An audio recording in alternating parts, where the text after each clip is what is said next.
Yeah. Um, let's go back to when you were 25. Are you funny about your age? I am. Are you? The only thing I would say about me, it's like she notices music. And if I put on something else that wasn't the Beach Boys, she likes the Beach Boys, she likes Sam Does she Cooke. like Westlife? Does she like your music? I haven't played her much Westlife, Oh, really. come on now. Have you not No, just check to make sure? the Surrogate was constantly playing her the Spectrum album, which was Westlife's last album, and Yep. most particularly "Hello, My Love," the single off it. While we were on tour, and that was kind of sweet. But honestly, like because I don't necessarily sit down every day, not every day, only every second day, and listen to Westlife nonstop. So she's kind of listening to music that I would have on, and so she loves Nina Simone, the Beach Boys, Sam Cooke. Basically, they're the three albums that are without fail will sort her out if she's in a bad mood or crying. And if you put something else on, you think like, oh, it's just a baby. She doesn't care. Music is music. Not a chance. She doesn't like it. She wouldn't like if I put on another jazz singer that's not seen as Nina Simone, say Billie Holiday, she's like, get that off. I hate it. She just likes specific things, which is interesting that a baby can tell the difference between two, Yeah. songs. And as you say, it goes to show the power of music, no matter what age you are or what stage in life you are, can really have an impact. It can speak to you. Yeah. Let's go back to when you were 25. Are you funny about your age? I am. Are you? The only thing I would say about me and my age is that, like, when I was coming up to being 40, because I'm 40 now, I was like, bring it on. I've never been happier. I actually know what I want in life. I also have confidence that I didn't have in terms of not being a walkover when I was younger, in some ways, which I was. And also, I'm a dad, so there's Yeah. so many reasons to prefer it. I mean, if you give me back my 20-year-old physical, maybe I would take that, you know what I mean? But to be honest with you, like I'm much happier and kind of more centered and in control of myself and my life at 40 than I ever was at 20. And 20, I was all over the shop, all over the place. So when you were 25, you would have been, we'll talk in and around your mid 20s. You would have been, that would have been what, 2005, Yeah, roughly? Now, things were going really well for you musically. You were working pretty hard. Tell me, kind of give us a picture. Where were you in 2005? What were you doing? So 2005 was a huge year for me on a personal level, because that's the year that I basically came out, which was, that was kind of, my life was really on pause behind the scenes until that happened, so it was a huge, huge year for me. Why was it on pause? Why did you decide to because, wait? of course, I was there, I was present, like let's say we all went out to a club after one of our gigs. I'd have fun, I'd be talking to people, I'd form relationships, friendships.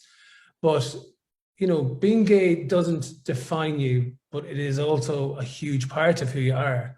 So, although it doesn't define you, it is a massive part of you. And so I had that switched off, that whole thing was muted, or, it was just all locked away, and so I think when you lock away such a huge part of the essence of yourself as a human, then you can never be seen to be your full self. And so I was living half a life, and also it was made less enjoyable, because I'm not complaining, but it was made less enjoyable because on the other side you've got all this huge success and all these screaming fans and these millions of sales, and people would be like, how could you possibly complain? How could you not be absolutely through the moon? And I'm like, well, do you know what would make things a lot better is if I could actually just be myself and not be worried and not be really scared. And now 2005 was a turning point, because I kind of got to a place where I was happy to come out and start the rest of my life.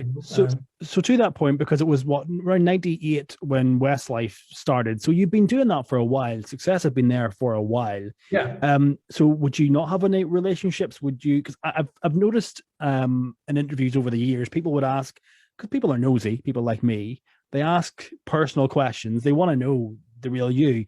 You wouldn't say as much as the rest. So you obviously had a certain filter on.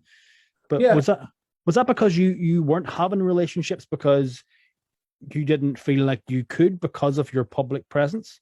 Yeah. So I just didn't have a relationship. The reason I ended up coming out is because I finally, like, so I came out to my family and then the lads, my family and friends, let's just say around 2003. And then the lads, not too long after that, I don't know, like early 2004 maybe. And then once I had done that, I was like, right, now my inner circle know. And then I met my ex and who was my first boyfriend.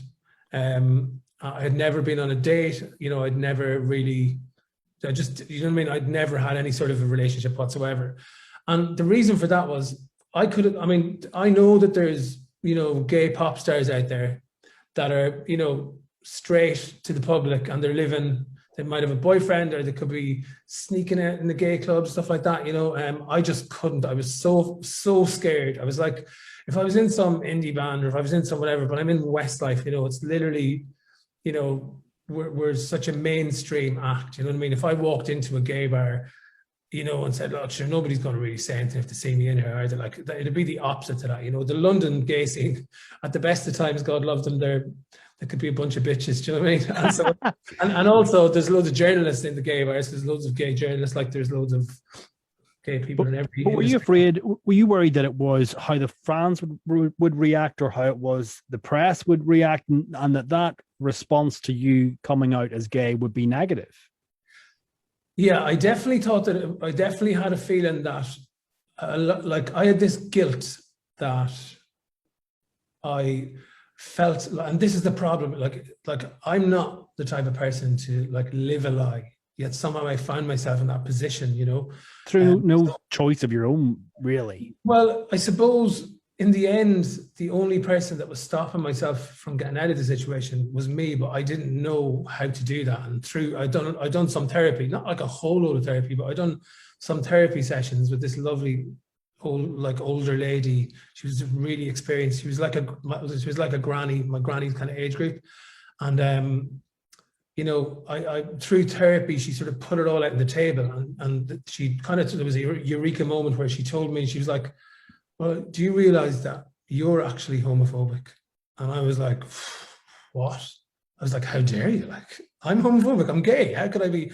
And then she was like, no. And she kind of unwrapped that whole idea. And I was like, oh my God, this is a joke. I was like, I can't be homophobic. I'm always afraid of all these other people that are homophobic. Now I'm homophobic. And I was like, that was my sort of turning point, a big turning point in my head. And that was the beginning of everything just unraveling quite quickly. And, not too long after that, she was giving me my homework for the weekend was to go home and come out to my parents and come when back. You say unravel, you mean in a positive way? Just things started to change? No, like the whole, I had myself wrapped up, like a mummy, like, you know what I mean? It all just started to unravel. And I seen the light. I seen myself so clearly, and I was shocked of my own, what they call internal homophobia, which is actually probably the majority of young gay lads' biggest enemy is their own opinion of themselves. It's not other people's opinion, it's what they think of themselves. But of course, a lot of people might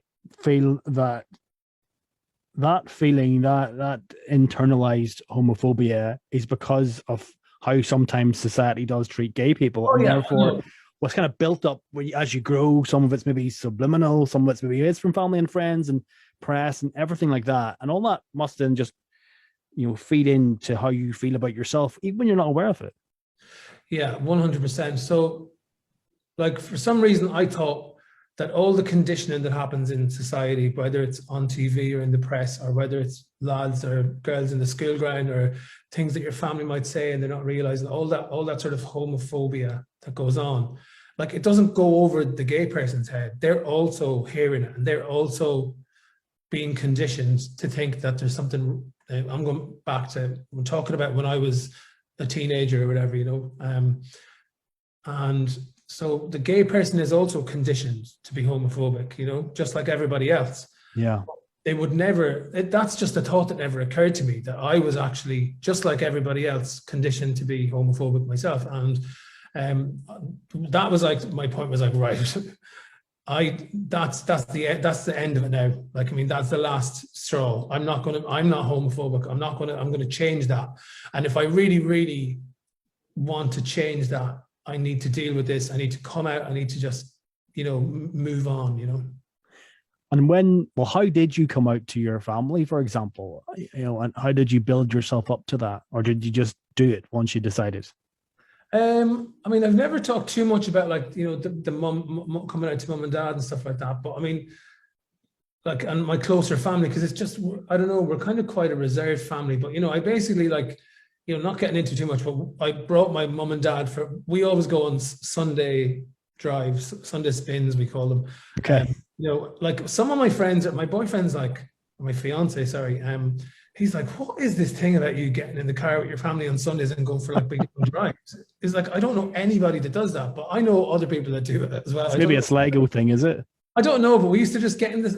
I got it. My granddad used to do it as well. So obviously maybe my mum got it of him, but we'd get in the car while maybe the roast was in the oven or whatever, and we'd go off and just go for a spin. It was actually a lovely grounding weekly kind of tradition. And we'd go off and go to some beach or go wherever and get an ice cream cone or something like that. And then we'd get home later on that afternoon and have dinner. And so it was on one of those Sunday drives where it was just me, my mum and dad, and I was driving the car. And I think I drove around Sligo about 15 times before I plucked up the courage to actually say what I had to say. And anyways, in the end, jumping forward, I came out to them that day, and they were my first kind of port to call, and quite a big one, of course. Your parents, of course. Yeah. And then after that, my kind of family and closer friends. And then once I kind of sat